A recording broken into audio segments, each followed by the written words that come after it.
வணக்கம். இன்னைக்கு இந்த காணொலியில நம்ம எதை பத்தி பார்க்க இருக்கிறோம் அப்படின்னா, நம்மளை பத்தி, நம்ம அரசியலை பத்தி, நம்ம பேச்சை பத்தி இந்த கிண்டலும் கில்லியமா பேசிட்டு தானே இருப்பாங்க. அவங்க எல்லாருக்குமே என் சைட்ல இருந்து ஒரே ஒரு ரிக்வெஸ்ட், தயவு செஞ்சு நிப்பாட்டிடாதீங்க.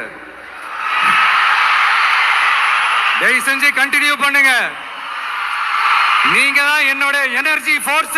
இப்படி சொன்ன மரியாதைக்குரிய முதலமைச்சர் விஜய் அவர்களுடைய காவல்துறை இன்றைக்கு மதுரையில பிரபல யூடியூபர் மாரிதாஸ் அவர்களை கைது பண்ணியிருக்கிறாங்க.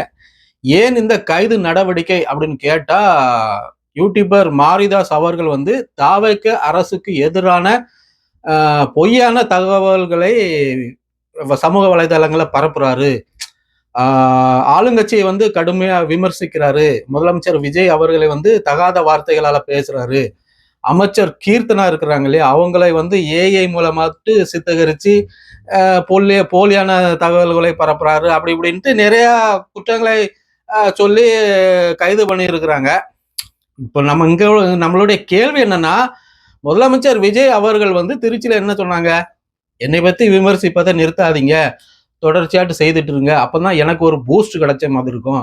நீங்க என்னை விமர்சிச்சுட்டே இருங்க, நான் மக்களுக்கு நல்லதாவே செஞ்சுட்டு இருக்கிறேன், மக்கள் புரிஞ்சுக்குவாங்க அப்படின்னு சொல்லி நீங்க பேசுனீங்க இல்லையா? அப்போ விமர்சிப்பது என்ன அப்படின்னா, மாரிதாஸ் அவர்கள் எந்த ஒரு காணொலியிலையுமே, அவருடைய காணொலியிலையுமே அசிங்கமான, கொச்சையான, அருவருப்பான வார்த்தைகளை அவர் உபயோகிக்கவே இல்லை. மாறாக அவர் இந்த மார்டின் லாட்ரி கும்பல் இருக்கிறார் இல்லையா, இவர்களுடைய அந்த ஊழல்களையும் அவர்கள் செய்யக்கூடிய அந்த தப்புகளை ஆதாரத்தோடு அவர் அவருடைய வலைத்தளங்கள், அவருடைய யூடியூப் சேனல்ல அவர் போட்டுட்டு இருந்தாரு.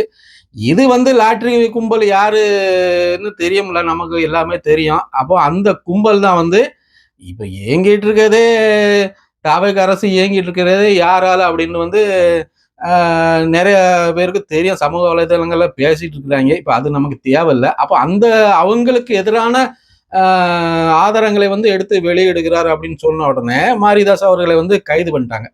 இப்போ இதை பத்தி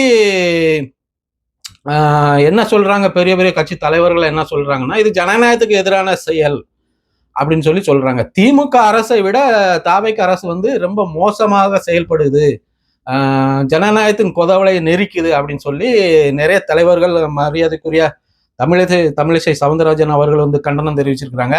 மரியாதைக்குரிய நாம் தமிழர் கட்சி ஒருங்கிணைப்பாளர் அண்ணன் சீமான் அவர்கள் இந்த கண்டனத்தை தெரிவிச்சிருக்கிறாங்க. அதாவது முன்னாடி ஒரு அமைச்சர் சொன்னார் என்ன அப்படின்னா, தாவேக அமைச்சர் என்ன சொன்னார் அப்படின்னா, எங்கள் தலைவர் விஜய் அவர்களை சட்டசபையில எதிர்கட்சியே இல்லாத ஒரு தலைவராக நாங்க உட்கார வைப்போம், எங்கள் முதலமைச்சரை உட்கார வைப்போம் அப்படின்னு சொல்லி சொன்னாப்ல. அப்போ புரியல, இப்பதான் புரியுது. அப்போ தாவேக அரசை விமர்சிச்சா கைது.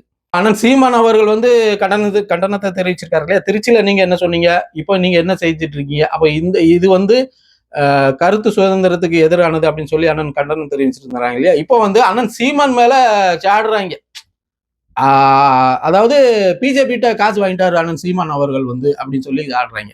இதுக்கு முன்னாடி அனிதா ராதாகிருஷ்ணன் அவர்கள் அண்ணன் சீமான் அவர்களுக்கு குழந்தை பிறந்திருந்து இல்லையா, அப்போ தாய்மாமன் சீர் செய்வதற்காக அனிதா ராதாகிருஷ்ணன் அவர்கள் வந்திருந்தாங்க. இப்போ 2 நாளைக்கு முன்னாடி அண்ணன் சீமான் அவர்கள் அந்த தேனிசை செல்லப்பா அவர்களுடைய நினைவேந்தல் கூட்டம் நடந்தலையே, அங்க திமுக அரசு தயவுல தான் இன்னைக்கு தாவேக அரசே நடந்துட்டு இருக்குன்ட்டு ஒரு கருத்தை அண்ணன் சீமான் அவர்கள் பேசியிருந்தாங்க. அப்போ என்ன சொன்னாங்க அப்படின்னா, திமுக பெட்டி வாங்கிருச்சு, யாரு நாம் தமிழர் அண்ணன் சீமான் அவர்கள் திமுக பெட்டி வாங்கிருச்சு அப்படின்னாங்க. இன்னைக்கு மாரிதாஸ் அவர்களுடைய கைதை கண்டித்து அந்த கண்டனத்தை தெரிவிக்கும் போது பிஜேபி இருந்து பெட்டி வாங்கிருச்சு. என்னதான்டா உங்களுக்கு பிரச்சனை? ஏன்னா என்னதான்டா உங்களுக்கு பிரச்சனை? நீங்க செய்யறதுதான் கரெக்டா? உங்களுக்கு வந்தாதான் ரத்தம், அடுத்தவங்களுக்கு வந்தா தக்காளி சட்னியா? என்னதான்டா உங்களுக்கு பிரச்சனை? என்னதான் வேணும்? அதாவது விஜய் அவர்கள் கரூர்ல மக்களை சந்திக்க போயிருக்கும் போது 41 பேர் இறந்து போனாங்க இல்லையா.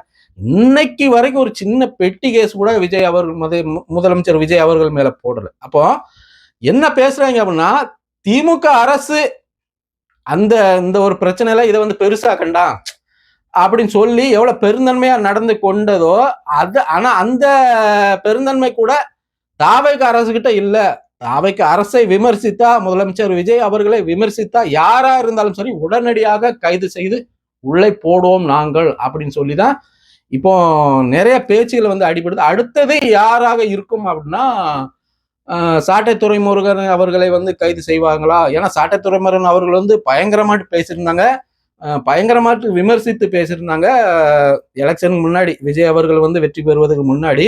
இப்போவும் விமர்சித்துட்டு தான் இருக்கிறாங்க, இல்லைங்கள முதல்ல இருந்த மாதிரி இல்லை. ஆனாலும் சும்மா கொஞ்சம் புத்திசாலித்தனமும் வேணும். சும்மா வாயில வந்தெல்லாம் பேசிட்டு இருந்தாங்க, அது வந்து இவங்க அப்படிதான் செய்வாங்க.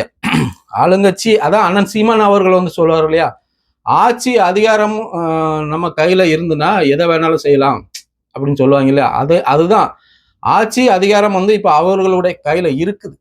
அதனால வந்து அவங்க வச்சதுதான் சட்டம். அவங்க என்ன சொல்றாங்களோ அதுதான் காவல்துறை கேட்கும். ஆனா எல்லாத்துக்கும் ஒரு அளவு இருக்கு. இப்படி அடிக்கிற காற்று ஒரு நாள் இப்படி மாற்றியும் அடிக்கும். ஒரே பக்கமா காற்று என்னைக்கும் அடிக்காது. மாற்றி காற்று அடிக்கும் போது எல்லாமே மாறும். சரியா? பார்ப்போம். இணைந்திருங்கள். மீண்டும் ஒரு காணொளியில் சந்திக்கலாம். நன்றி, வணக்கம்.